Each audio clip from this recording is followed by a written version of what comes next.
Hello students, welcome to my YouTube channel.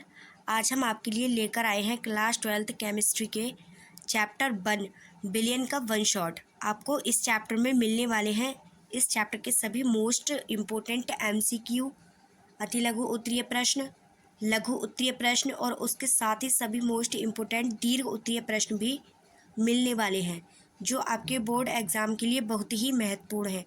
तो अगर आप भी बायो क्लासेज के साथ स्टडी करना चाहते हैं तो चैनल को सब्सक्राइब कर लें और बिना स्किप किए वीडियो को लास्ट तक देखिएगा, क्योंकि आज की क्लास आपके लिए बहुत ही इम्पोर्टेंट रहने वाली है। तो शुरू करते हैं आज की धमाकेदार क्लास। सबसे पहला प्रश्न क्या है हमारा, निम्नलिखित में से कौन सा बिलियन का अणु संख्या गुणधर्म नहीं है। ठीक है, निम्नलिखित में से कौन सा बिलियन का अणु संख्या गुणधर्म नहीं है। का वाष्पदाब का अवनमन, खा क्वथनांक का उन्नयन, गा पृष्ठ तनाव और घा पराशरण दाब। ठीक है, इसका राइट आंसर हो जाएगा गा पृष्ठ तनाव। निम्नलिखित में से बिलियन का अणु संख्या गुणधर्म पृष्ठ तनाव नहीं है। अगला प्रश्न देखो, प्रश्न संख्या 2। प्रश्न संख्या 2 क्या है, एसीटोन और क्लोरोफॉर्म का मिश्रण किस प्रकार के विलयन को दर्शाता है। ठीक है, एसीटोन और क्लोरोफॉर्म का मिश्रण किस प्रकार के विलयन को दर्शाता है। ऑप्शन का है आदर्श विलयन, खा है ऋणात्मक विचलन वाला अनादर्श विलयन, गा है धनात्मक विचलन वाला अनादर्श विलयन और घा है इनमें से कोई नहीं। ठीक है, इसका राइट आंसर हो जाएगा खा ऋणात्मक विचलन वाला अनादर्श विलयन। ठीक है, अगला प्रश्न देखो, प्रश्न संख्या 3। परासरण दाब की माप के लिए सबसे उत्तम विधि कौन सी है। बर्कले हार्टले विधि, लैंडबर्गर विधि, कॉट्रेल्स विधि और बैकमान विधि। ठीक है, इसका राइट आंसर हो जाएगा का बर्कले हार्टले विधि परासरण दाब मापने की सबसे उत्तम विधि है। अगला प्रश्न देखो,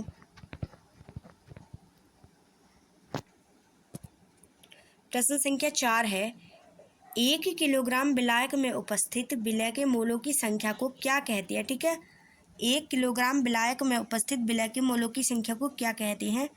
मोलरता, मोललता, नॉर्मलता या फिर मोल प्रभा। जिसका राइट आंसर हो जाएगा खा मोललता कहती है। ठीक है, 1 किलोग्राम विलायक में उपस्थित विलय के मोलों की संख्या को मोललता कहती है। अगला प्रश्न देखो, प्रश्न संख्या 5। हेनरी का नियम संबंधित है गैस की द्रव्य विलीयता से, ठोस की द्रव्य विलीयता से, द्रव की द्रव्य विलीयता से या फिर वाष्पदाब से। इसका राइट आंसर हो जाएगा का गैस की द्रव्य विलीयता से हेनरी का नियम संबंधित है। अगला प्रश्न देखो, प्रश्न संख्या 6। शून्य कोटि की अभिक्रिया के लिए वेग स्थिरांक की इकाई क्या है। मोल, लीटर -1, एस -1 या फिर एस -1, लीटर मोल -1 या फिर एस -1 या फिर लीटर स्क्वायर मोल -2 एस -1। इसका राइट आंसर हो जाएगा का। ठीक है, शून्य कोटि की अभिक्रिया के लिए वेग स्थिरांक की इकाई है मोल, लीटर -1 एस -1। अगला प्रश्न देखो, प्रश्न संख्या 7। वाष्पदाब में आपेक्षिक अवनमन बराबर होता है विलय के मोल प्रभाज के, विलायक के मोल प्रभाज के, विलय की मौललता की या फिर विलय की मौललता की। इसका राइट आंसर हो जाएगा का विलय के मोल प्रभाज के। ठीक है, वाष्पदाब में आपेक्षिक अवनमन बराबर होता है विलय के मोल प्रभाज के। अगला प्रश्न देखो, प्रश्न संख्या 8। जब किसी विलायक में अवाष्पशील विलय मिलाया जाता है तो विलायक का क्वथनांक क्या होता है। घट जाता है, बढ़ जाता है, अपरिवर्तित रहता है या फिर पहले घटता है फिर बढ़ता है। इसका राइट आंसर हो जाएगा खा। ठीक है, बढ़ता है। जब किसी विलायक में अवाष्पशील विलय मिलाया जाता है तो विलायक का क्वथनांक बढ़ जाता है। अगला प्रश्न देखो,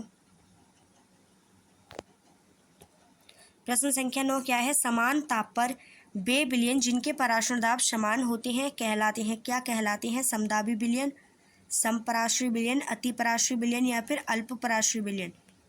इसका राइट आंसर हो जाएगा खा समपराश्रयी विलयन कहलाते हैं। ठीक है, समान ताप पर वे विलयन जिनके परासरण दाब समान होते हैं समपराश्रयी विलयन कहलाते हैं। क्वेश्चन क्या है, क्वेश्चन नंबर 10 है हमारा, बांट हाफ गुणांक आई का मान वैद्युत अपघट्य जैसे NaCl के वियोजन के पश्चात होता है। ऑप्शन का है I = 1, ऑप्शन का है I < 1, ऑप्शन का है I < 1 या फिर I = 0। इसका राइट आंसर हो जाएगा गा, ठीक है। आई ग्रेटर देन 1, ठीक है, आई ग्रेटर देन 1 इसका राइट आंसर हो जाएगा। ये थे हमारे 10 मोस्ट इम्पोर्टेंट MCQ। अब चलते हैं 10 मोस्ट इम्पोर्टेंट अति लघु उत्तरीय प्रश्नों पर।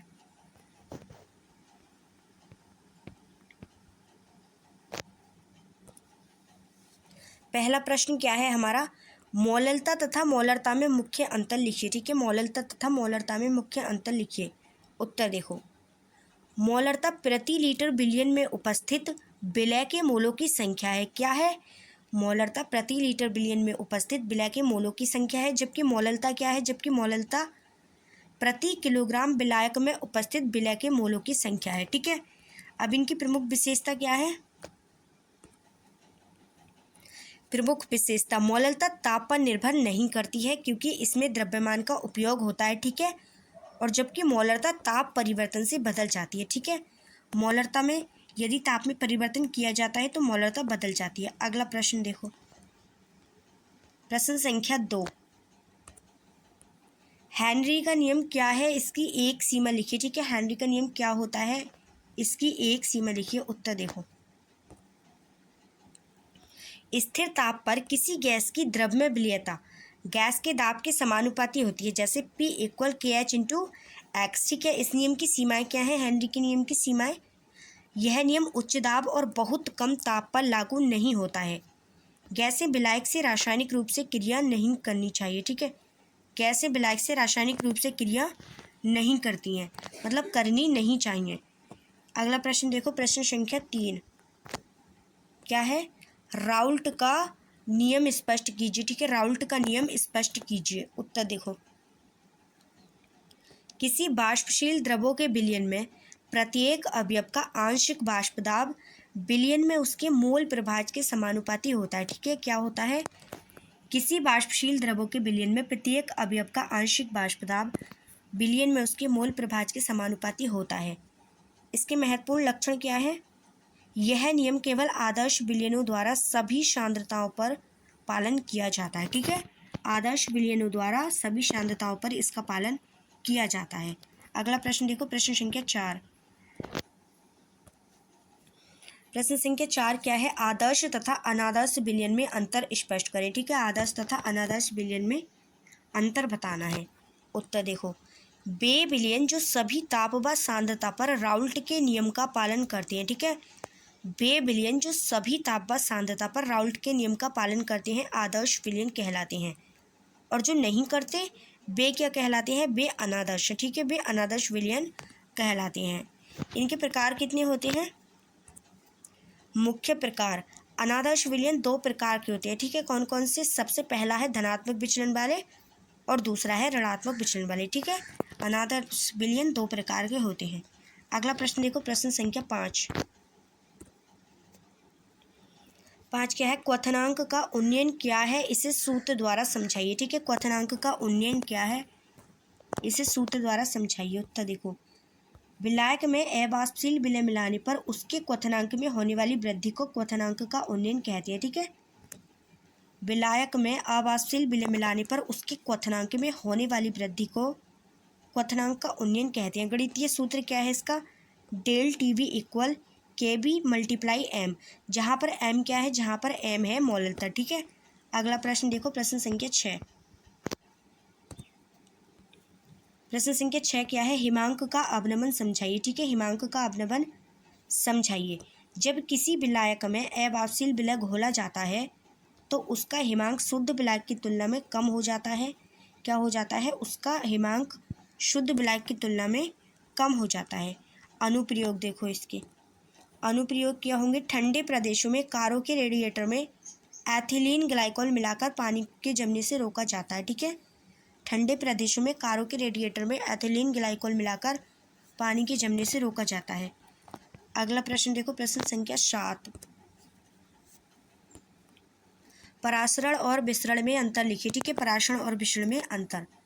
उत्तर देखो, परासरण में विलायक के अणु अर्धपारगम में झिल्ली से होकर गति करते हैं, जबकि विसरण में विलय और विलायक दोनों के अणु स्वतंत्र रूप से गति करते हैं, ठीक है। फ्रीली गति करते हैं। मुख्य अंतर देखो इसका, परासरण के लिए अर्धपारगम में झिल्ली अनिवार्य है, विसरण के लिए नहीं, ठीक है। पराशरण की क्रिया में प्रोसेस में अर्धपारगम्य झिल्ली की आवश्यकता होती है, इसलिए वो उसमें अनिवार्य है, जबकि मिश्रण में अनिवार्य नहीं है। अगला प्रश्न देखो, प्रश्न संख्या 8। बांट हाफ गुणांक आई का क्या महत्व है? ठीक है, बांट हाफ गुणांक आई का क्या महत्व है? उत्तर देखो, यह किसी विलयन में विलय के संगुणन, एसोसिएशन या वियोजन, डिसएसोसिएशन की मात्रा को निर्धारित करता है। इसके महत्वपूर्ण मान क्या होते हैं?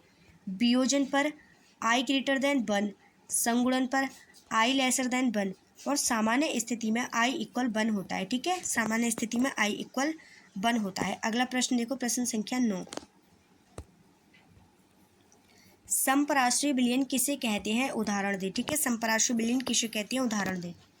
उत्तर देखो, वे विलयन जिनके पराशरण दाब समान ताप पर बराबर होते हैं। ठीक है, वे विलयन जिनके पराशरण दाब समान ताप पर बराबर होते हैं समपराश्रयी विलयन कहलाते हैं। उदाहरण देखो,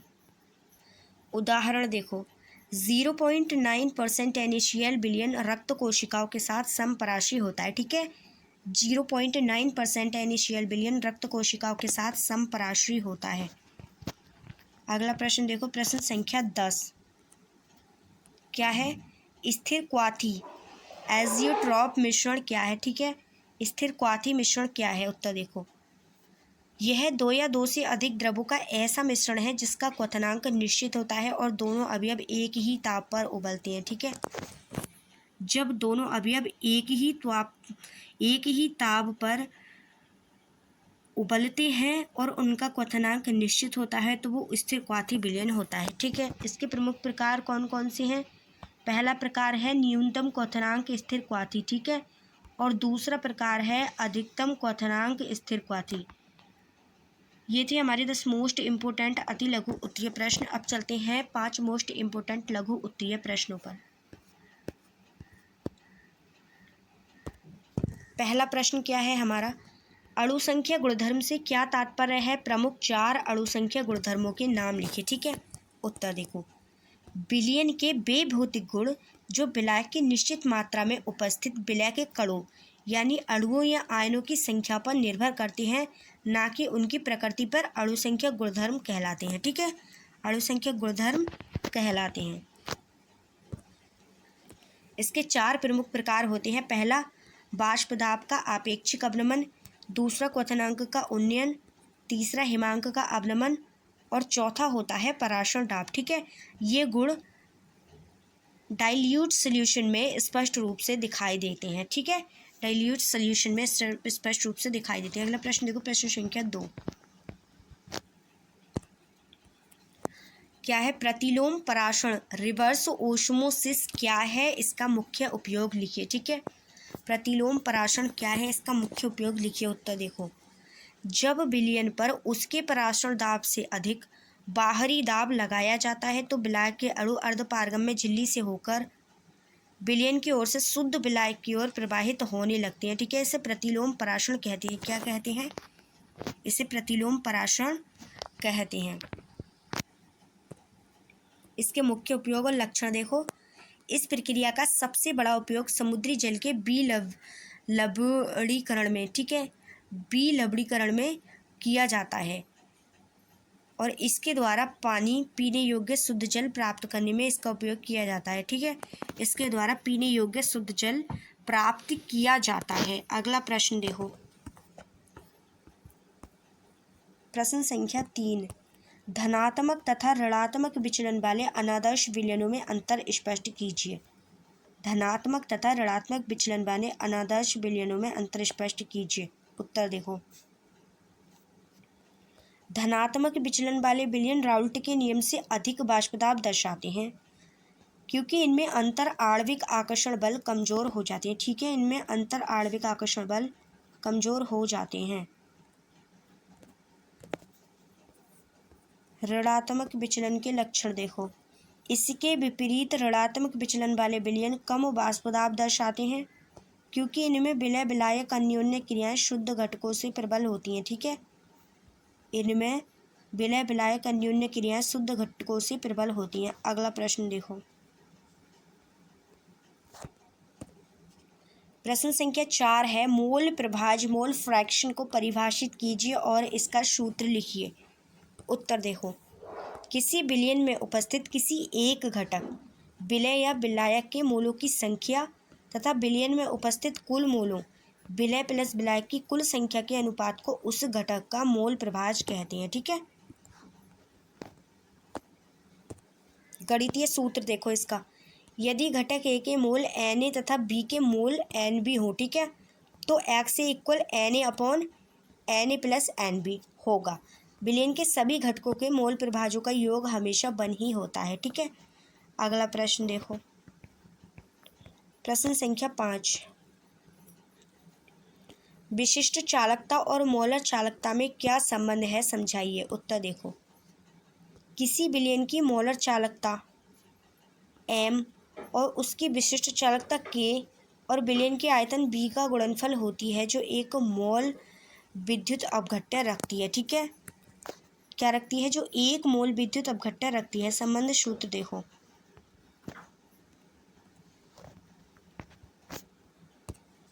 संबंध सूत्र क्या होगा, मोलर चालकता equal k multiply 1000 upon m होता है। ठीक है, जहाँ पर m विलयन की मोलरता है, इसकी इकाई s सेंटीमीटर स्क्वायर मोल -1 होती है और यह तनुता बढ़ाने पर बढ़ती है। ठीक है, यह तनुता बढ़ाने पर बढ़ती है। तो ये थे हमारे 5 मोस्ट इंपोर्टेंट लघु उत्तरीय प्रश्न। अब चलते हैं तो मोस्ट इंपोर्टेंट दीर्घ उत्तरीय प्रश्नों पर। सबसे पहला प्रश्न क्या है हमारा, पराशरण दाब क्या है।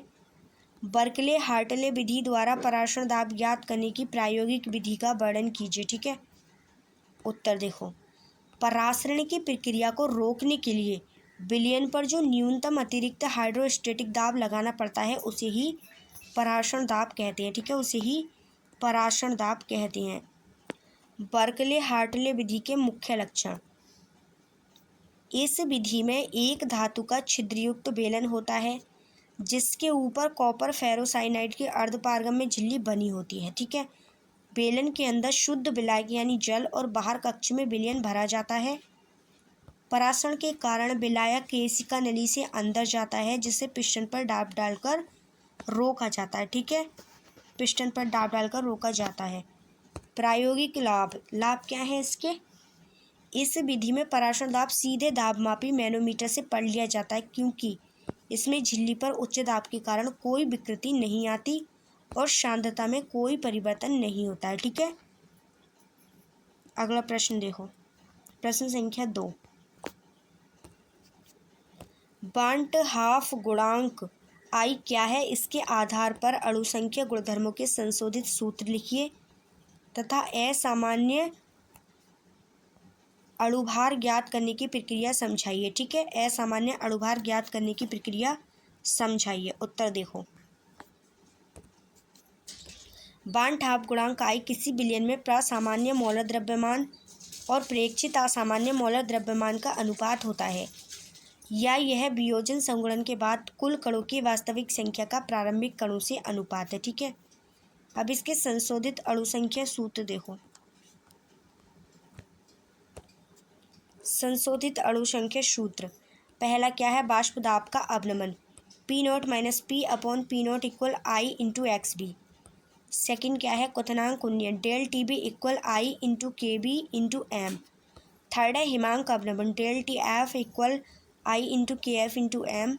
फोर्थ क्या है, पराशरण दाब pi equal I into C R T. ठीक है, असामान्य आणविक भार देखो इसका, असामान्य आणविक भार जब विद्युत अपघट्य जल में आयनित होती है। ठीक है, जब विद्युत अपघट्य जल में आयनित होती है तो कणों की संख्या बढ़ जाती है जिससे अणुसंख्या गुणधर्म बढ़ जाता है और आणविक भार सामान्य हो जाता है। ठीक है, आणविक भार सामान्य से कम प्राप्त होता है जिसे वांट हाफ गुणांक द्वारा सटीक रूप से संशोधित किया जाता है। ठीक है, इसे वांट हाफ गुणांक द्वारा सटीक रूप से संशोधित किया जाता है। तो फ्रेंड्स, कैसी लगी हमारी आज की क्लास, वीडियो अच्छी लगी तो वीडियो को लाइक करें, चैनल को सब्सक्राइब कर लें। मिलते हैं अगली क्लास में एक कड़क टॉपिक के साथ, तब तक के लिए जय हिंद।